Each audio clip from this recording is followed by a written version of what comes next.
Hi fashion lovers, let's cut this cowl neck top. Before now, I've got some draft my bodies with my pattern paper, and then I'm using this method. You fold your fabric on a bias form. There's so many methods you can use, the splash and spread method, but I think this is more simple for people that don't know the splash and spread method. Now I fold my fabric in a bias form. It's very important. I'm cutting the front part of my out of the cowl neck top.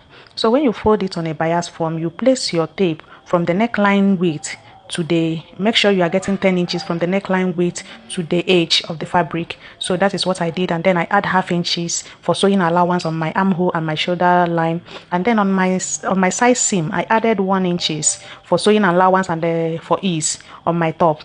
So for the down part of this top, you will notice when you place it like this, you will notice that the down part is not straight. So you have to straighten it using your ruler and chalk so that you won't have any parts shorter than the other. Now, after doing that, I cut out my front part, and then I'm doing the same using the same pattern paper for my back.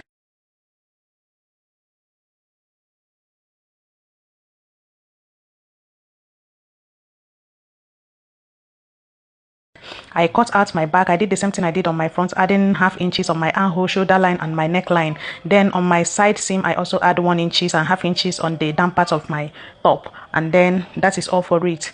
I also use my fabric as my lining. I make sure it's come down at least 3 or 2 inches below the armhole, and that is all for